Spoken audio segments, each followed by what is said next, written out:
Hello and welcome to 30 Days to Learn Photoshop. This is day 3, navigating around an image. I'm Ben Gribbin, and today we're going to learn how to pan and zoom around files. So let's go and open up a photograph in Photoshop. Now this document is open. This is the kind of default view. It immediately reverts to a full-size preview so we can see the whole of the photograph, which is great. However, we want to zoom and get in close so we can start working on tighter areas of that photograph.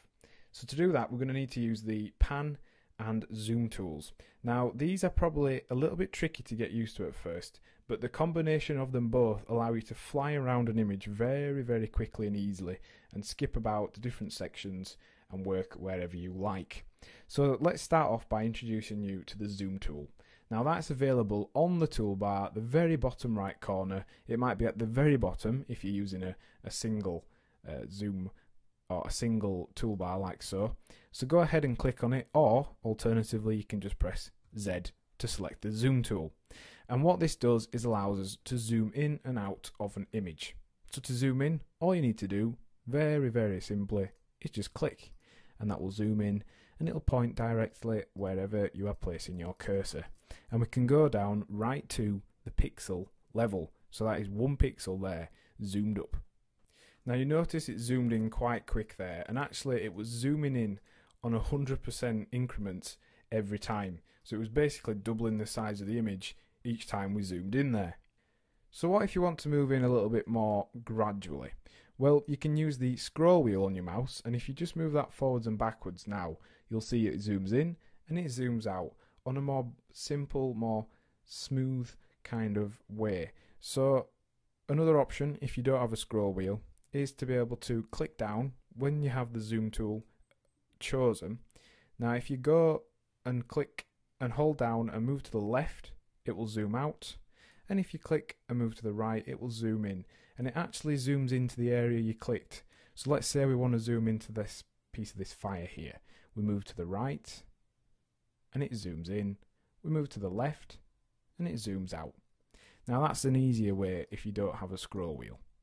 Alternatively as well, you can use the clicking method, and to zoom out when you're using the clicking method, press Alt and it changes. You notice the magnifying glass changes from a plus to a minus, and you can then zoom out like so.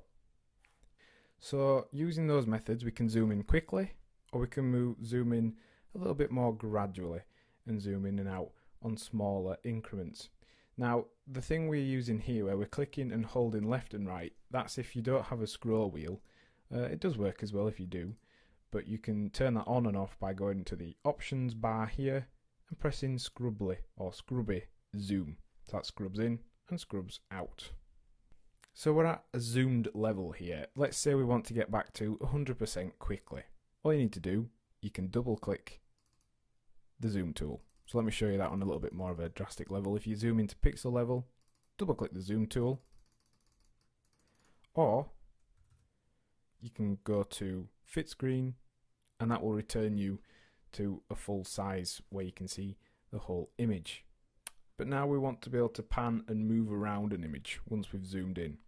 So to do that, you need to use the pan tool, and it's just this hand icon over here. It's called the hand tool or the pan tool, and to get to it you need to press H like so, and that changes you to the hand tool.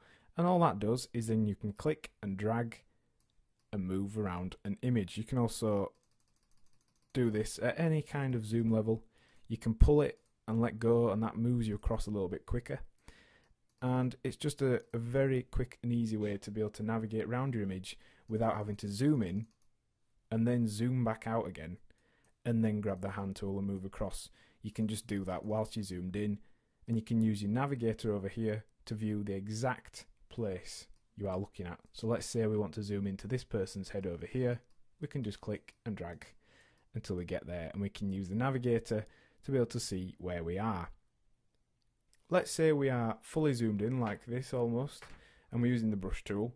If we press and hold the space bar, we can temporarily select the hand tool, and then we can carry on using the brush tool. Now it's just a little bit easier than going to the hand tool and going back to the brush tool. Just saves you a little bit of time, and that's a quicker way of being able to select the hand tool and to be able to pan round our image.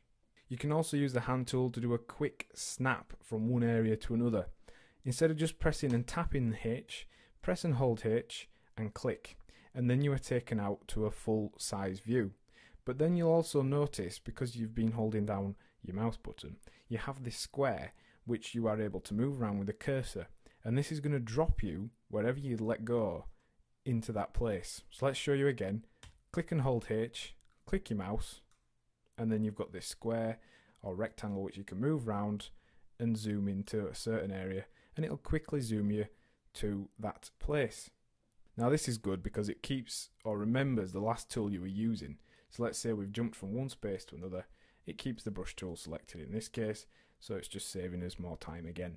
Using this pairing of tools, you can skip from corner to corner, pan around images, and it'll really help speed up the workflow rather than just manually clicking the magnifying glass, zooming out, repositioning and zooming back in again. And one last little quick tip is you can use the navigator to move around. So you've always got this preview open here if you have the navigator panel open, and you can just use this to zoom in and out, and you can use this square to reposition your viewpoint. So there's numerous options there. Practice different ones, see which ones you prefer, and hopefully you'll find a workflow that works for you. So in today's lesson we have learned how to navigate around an image. We've considered how to use the pan and zoom tools, and also some quick tips on how to start using Photoshop a little bit more quickly. And your task for the lesson is to practice zooming, panning and resetting the viewpoint, and also deciding on which kind of workflow you prefer and practicing that style of zooming and panning. Next time on 30 Days to Learn Photoshop, we'll be considering the toolbar walkthrough. Thanks for listening.